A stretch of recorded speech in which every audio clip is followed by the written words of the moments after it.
All right, hi, good afternoon, everyone. It's so good to see all of you out here. Welcome to this chat about data privacy. And what we're gonna do today is chat about what every internet user needs to know about privacy. I'm very excited to moderate this panel with such a dynamic group of privacy and cybersecurity experts. My name is Jonea Gordon. I'm a data privacy leader with experience at Google, Meta, and Amazon. And if you don't know by now, your personal data is becoming increasingly valuable, which is making you increasingly vulnerable. As a result, data privacy is one of the hottest careers right now, along with cybersecurity. And also, there are top things that every internet user needs to know in order to protect themselves in this new landscape. I will briefly introduce my wonderful panelists here who will help us understand what some of these risks are and what some of the highlights of a data privacy career are as well.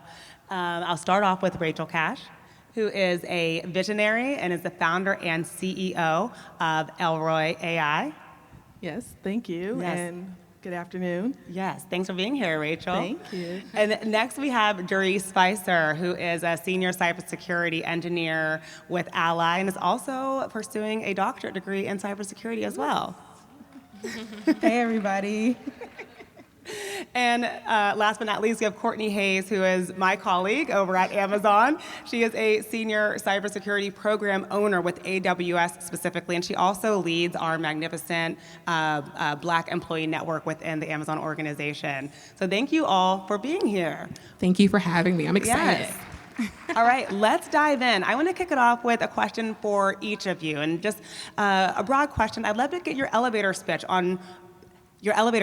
on privacy and data and cybersecurity.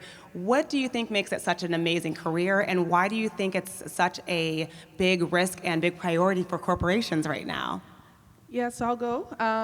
For our company at Elroi, we believe data privacy is a right, and so as we change in this ecosystem, we have a requirement for a lot more real-time data.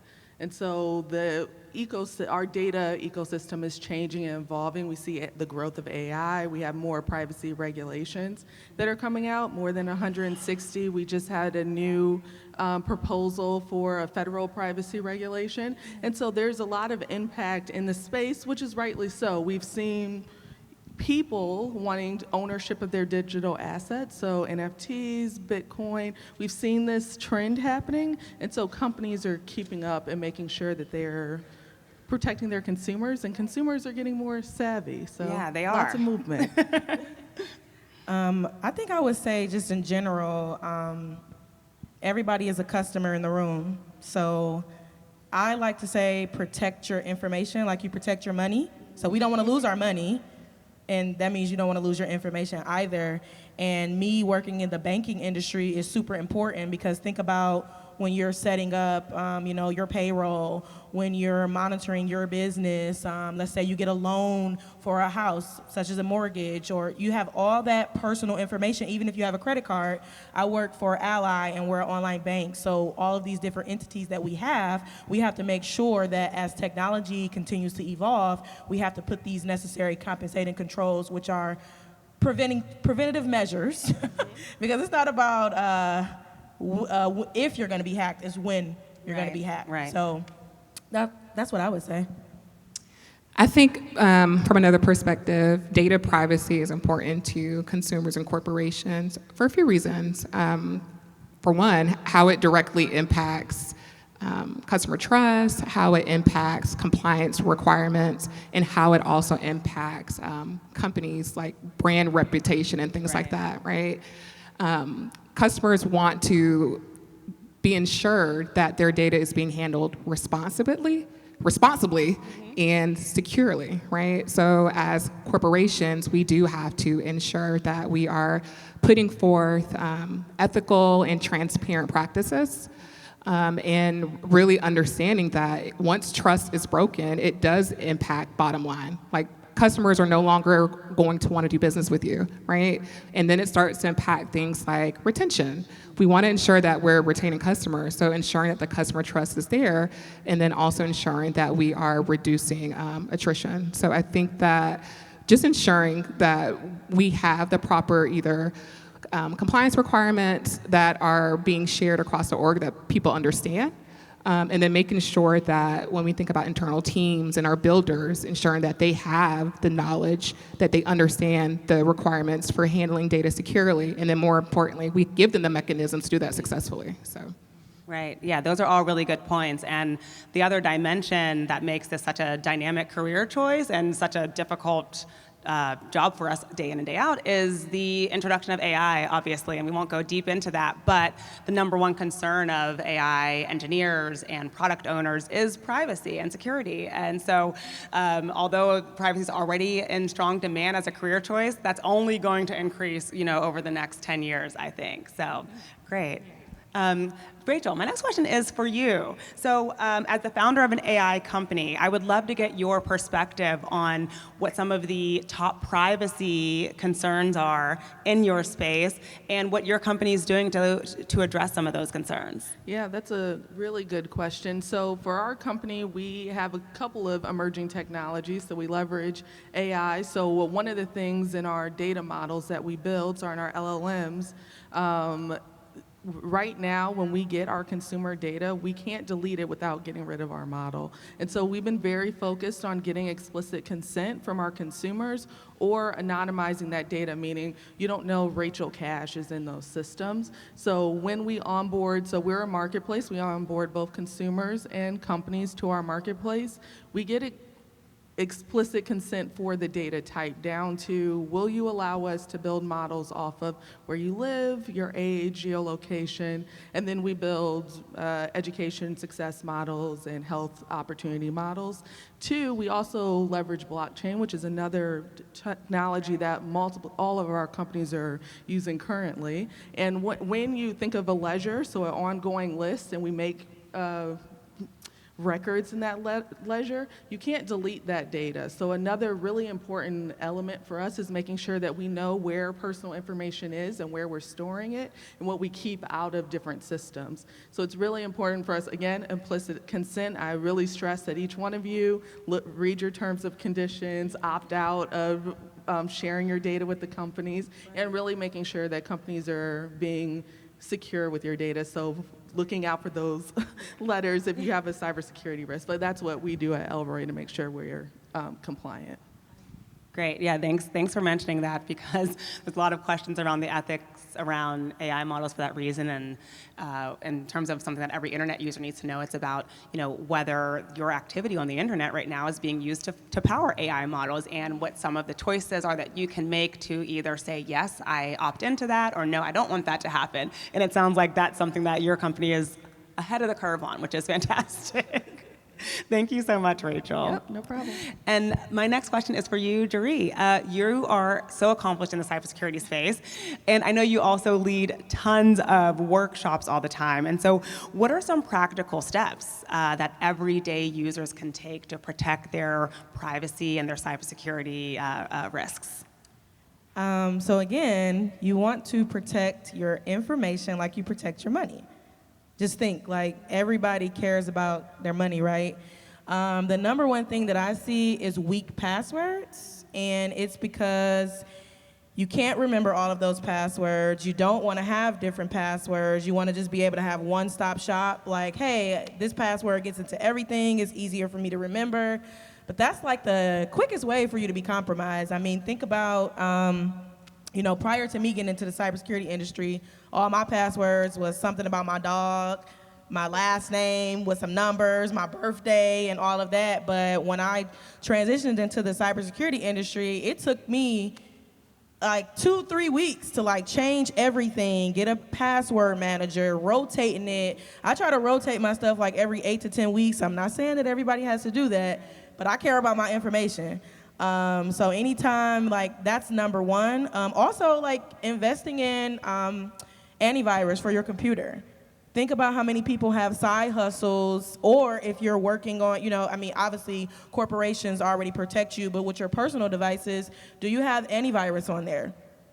It's a great investment. I mean, just like, we can go out, go to a happy hour, come to a conference, we can invest in that because, Again, all of my school information, my business information is on my personal computer. So all my antivirus is covered on my phone, it's covered on my laptop, and it's covered on my iPad because, hey, I need all my data protected. And I think it's not that people don't want to protect themselves, it's a stigma that, oh, if I don't do this, I'm going to be compromised. And I think just for small businesses, something that I've been noticing, with small businesses, we think about the marketing, we think about the name, we think about copywriting, trademarking, we think about what vendor we're gonna use, where are we gonna sell, but I don't think we think about the basic cybersecurity practices, and we don't start paying attention to that until we're compromised. And a lot of my friends are entrepreneurs, and they're like, oh, well, why do I have to do that? Well, if you're gonna get a website, just like with me, I'm gonna be interviewing my website vendor, like, hey, you know what, like, are you, I'm not gonna get too technical, but are you adhering to the different compliance regulations? Are you, like, how is my data protected? I know I back up my data, but if something happens to your company, what's gonna happen to my data? Like, different things like that, but I would say really password management, antivirus, and, you know, just educating yourself. Like, we gotta break the stigma that you gotta be in this industry to protect yourself. That's not true. It's very basic things to, you know, protect yourself. Like, don't click on these links that our friends are sending us. Say, hey, what is that you're sending me? Because, you know, social media is easy to get, mirrored or docked or whatever it is. Yeah, so we have to just be careful, be patient, and take our time. Yeah, definitely. That's such a good perspective. I don't know about you all, but I'm really bad with updating my passwords. I need to be way better. I'm always in a rush just setting them up, thinking of what I could remember. But that comes up a lot. And also, like, two-factor authentication is something, like, every time you see that box pop up that says, can we please link your, you know, phone number or email address? Just say yes, because when I worked at Facebook, you know, most people, like, if you work at Facebook, you become very popular among your friends group because you have the ability to unlock people's accounts if they get, you know, hacked in their account, or, you know, there's like a dupe account out there. And almost everyone who I was helping, they didn't have two-fac. And so if you get prompted to enable two-factor authentication, definitely do it. But yeah, those are some really, really great points. Thank you so much, Jeree. Thank you. All right, great. So Courtney, I have a lovely question for you as well.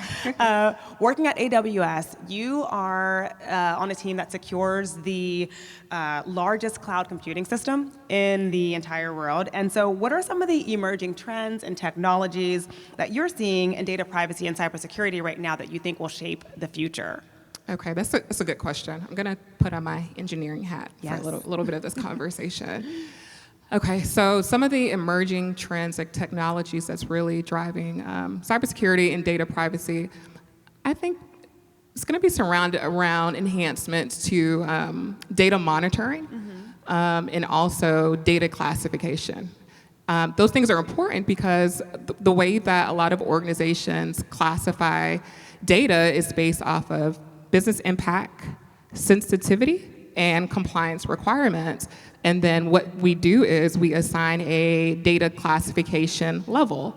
So when you think about sensitive data like humans' personal information, PII, or financial data, things like that, those are giving typically a higher data classification level.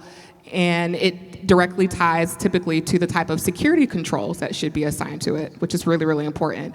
Companies are tied to so many different compliance requirements because a lot of companies are either externally audited by external auditors and regulators, and if certain data privacy requirements aren't met, they have to deal with fines and other different recommendations that come with it, right? So it's really important. So we are seeing more organizations really spending more time in monitoring and how they either detect things that are considered critical, data that's considered sensitive, and also either using now, we're seeing like machine learning or even patterns where they're able to auto-identify or detect sensitive information and tag those. And that's really important, being able to automate this, because one, it reduces human error. I'm not saying that humans should not be involved in handling data, but naturally it does come with human errors, right? And then also when you're dealing with large companies like AWS or other just very large companies, there's so many different systems, and being able to manage systems in a way where things are consistent and controls are in place, it does help when the automation piece is put in, right? So we are seeing enhancements there with AI. In addition to like the data classification piece, we're seeing, well, not data classification, also with the data monitoring piece, we are seeing enhancements in how monitoring is being done, where they're coming up with more robust systems to either generate log reports, and that allows for, if they're doing the monitoring, they can check for anomalies. And anomalies are things that are like abnormal. Like, do we see a huge download of data from somewhere? Do we see data being accessed from an unfamiliar location or maybe like a restricted location? So they're able to generate these reports where security teams can go in and either review these logs now and determine like, hey, are there certain things that stand out that we need to be concerned about? So being able to enhance tooling to better identify that, we're starting to see more of. And then also when we think about the compliance piece of it, auditors want to see auditing and logging. So being able to use just better technology to come up with these reports where we do have an audit trail, I think is really, really important. So we are just seeing a lot of companies now spending more time on having more robust data monitoring and classification tooling. Yeah. All right. Thank you so much, Courtney. And one of the biggest takeaways that I've gotten from hearing all of you speak is about, just from a career standpoint, there are so many opportunities to find a space to have high impact, whether you're coming from the technical route or the non-technical route. In this privacy and security space, there's just really something for everyone. And so along those lines, my next question for all three of you is, what advice would you have for someone who is interested in getting started in a career in privacy or in security right now? Yeah, so I think, so I'm originally a privacy and technology attorney, and I will say I came from undergrad with the English degree, like old English literature. So it's like, had a big technical jump that I had to get through, especially if you are a business analyst or someone who is a project manager. I think it's a unique time to do that jump into privacy. There's really low effort certificates that can give you opportunities to doors. The AIPP, the International Association for Privacy Professionals, offer some of those certifications. Would be CIPP-US, so Certified Information Privacy Professional, around $300 to get the certification. Books are online for free. A very good jump point to get to early stage privacy analyst, which could lead to privacy project manager on an IT team, and it's really being able to map to those requirements. If there are lawyers in the room, I think it's also a really interesting time to get into AI, technology, and privacy. There's big gaps in organizations of people who understand technology and also can speak to the regulatory impact. And in addition to that, if you're in, say, public policy, that's another area that has a big field to fill for privacy. That's from healthcare to all the way over to automotive. If you're in electronic vehicles, they're like tracking data, and we'll need policy writers. So yes, big field. I'm gonna say you don't have to rush if you're trying to transition.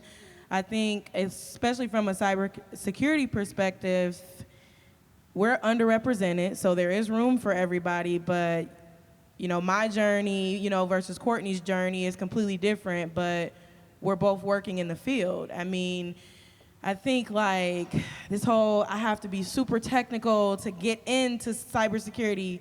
No, you don't. I went from criminal justice and child development to social work to cybersecurity. But I like to learn a lot, so I'm a student, so I took the school route. That doesn't mean that, you can't transfer to a role at a company you're already working at because you know the company, you know the environment, you have those soft skills. Doesn't mean that you can't take a boot camp. Doesn't mean that you can't take certifications. I think everyone's learning journey is different. I learn differently than most people, and it's okay. And I would say be your biggest cheerleader. Like, don't let somebody tell you, oh, you can't do this or you can't do that. And I know the job market is hard right now, But there are companies out there, I mean, who are willing to help people. And I'm always going to plug Baddies in Tech. So I'm just saying, like, they have great resources that'll help you out. So I'm always going to plug them. Somebody who's helped me personally with my network. So that's what I would say.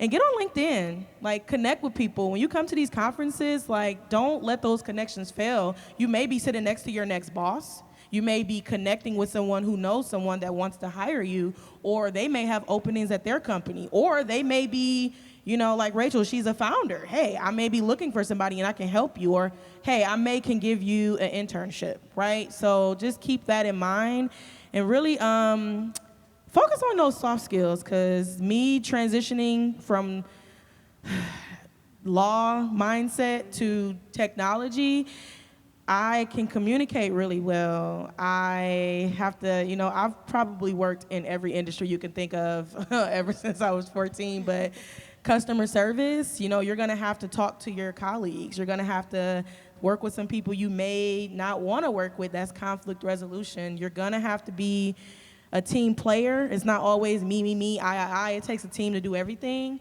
And, you know, just really being able to adapt and be resilient, because in this field, it's gonna change. So there's gonna be some times where you may get laid off. That's okay. Like, move on, focus, and keep a positive mindset, and get a therapist. Yes, always. Mental health is real, especially in this industry, and burnout is real. Mm-hmm. So that would be my advice. Thank you, Jeree. Okay, so I'm going to try to give you a few actionable insights that I think you can take if you're trying to either pivot into privacy or specifically into cybersecurity. I will say I've been in this space for over 10 plus years now. I've never had to code, so I try to demystify the myth very often that in order to work in tech or work in cybersecurity or privacy that you need to be extremely technical or know how to code. I haven't coded in over 10 years. I will say that I think it's really, really important that if you are interested in the field, you do want to learn security domains, right? So security domains is very, very broad. It's very vague. So I always encourage like my clients, start off typically with like a basic, for example, the Google cybersecurity certification. Spend some time like looking at the different domains and pull out what is the specific domain that's interesting to you and upskill. Specifically, if you're looking for privacy, I always tell folks, spend some time delving into the GRC security domain. You want to build a skill set to either learn how to like write, understand, manage policies, maybe learn some risk frameworks such as NIST or ISO. Also learn maybe compliance requirements like GDRP, General Data PR, GDPR. So I'm giving you guys specific things that you can look into. So those are some things.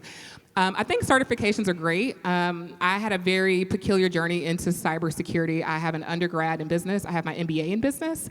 And I was able to literally pull like my transferable skills, problem solving, being able to analyze things and tailor that to my resume and apply. And I did get a certification. I ended up getting like Security Plus and Certified Ethical Hacker. But saying that to say, I think certs are great because it gives employers a physical representation on paper that you can do this thing. However, I also sit on big loops for tech. I hire people for Amazon, right? I think it's great when folks have certifications, but I care more about, can you tell the story? Can you display that you can do the work? Do you show the competencies? So certifications are great. Don't go crazy and overboard with certifications. Take some time getting hands-on experience. If there are portfolios that you can build, if there are hands-on sandbox or demos that you can use, for example, Hack the Box or Try Hack Me, build your portfolio and do the simulation so that when you get in front of folks like me, you are able to speak to the actual work. We're seeing a lot of people, great people that look like us, that look great on paper, but they can't get through the loops. So just being able to build those competencies and really taking the time to learn their skill sets, I think, are very important. So those are just some very specific, actionable things that I think you could use to pivot.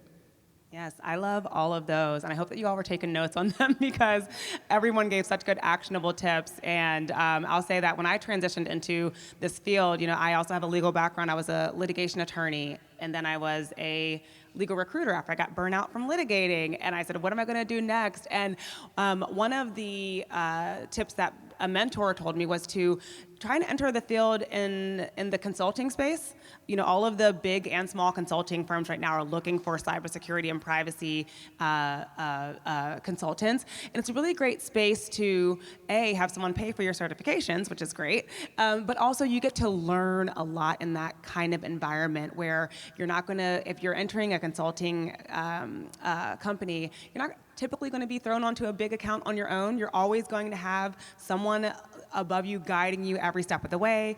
You also will likely have the opportunity to get exposed to different domains within privacy, so you might be able to touch on some healthcare and some finance and some tech and be very well-rounded, so that when you get to that loop interview at Amazon, you have some examples and some depth to talk about, as opposed to just showing a resume that has courses and certifications, because I have that same experience with Meta, Google, and now Amazon, where I get so many people into the loop, and then they don't have it is, and I try, but sometimes I can't even advocate hard enough. So get those examples, those star stories, however you can, for those interviews. So we have just a few minutes left, and so we don't have time for audience questions, but I do want to give each of my panelists just one opportunity to share just a closing remark, something you didn't get a chance to say that you really wanted to say, or something that excites you about privacy or security, just anything that you think that our attendees would love to hear before we close out. Yeah, so for just, again, to just talk about the differences between privacy and security real quickly. Security is how you're building your house, closing the door, we lock down the windows, we can make sure people can't get in. For privacy, this is deciding what guests you want to allow in to your house, who can see what you have. And so just want to add that in. And then for us and what we do as our company, we really believe data privacy is a right. And so as we move on to this next horizon and this next digital ecosystem, really making sure that you advocate to your regulators, to your local governments. We do have an active federal privacy policy that will preempt the state policies, and so making sure that you're paying attention and what that means for you. So that was a great analogy about security and privacy. I love that. Great analogy. I'm going to say I am the person, I'm going to promote Reethecyberboss. That is my platform, and essentially what I believe is cybersecurity for the culture. So bridging the gap between just humans and security in general, and really breaking the stigma that, everybody needs cybersecurity and everybody can be a part of it. And I also just launched my children's book about cybersecurity. So it just came out yesterday, so I do have physical copies on me. So if you do want a book, please come and get it. So I don't want to take them back home because everybody back home is chasing them for me. So I'm just going to plug that, but I really wanted to bring that up because I am a person who, I'm really passionate about cybersecurity, and I want to see more of us in it.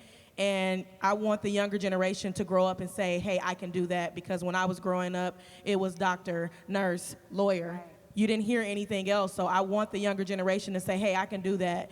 I want the little boys, the little girls, I want them to say, hey, I can do what they did. And I always believe that it's an innovator in the room. You may have an idea, and just because someone else came up with it, it's not going to be how you do it. So everybody, it's unique.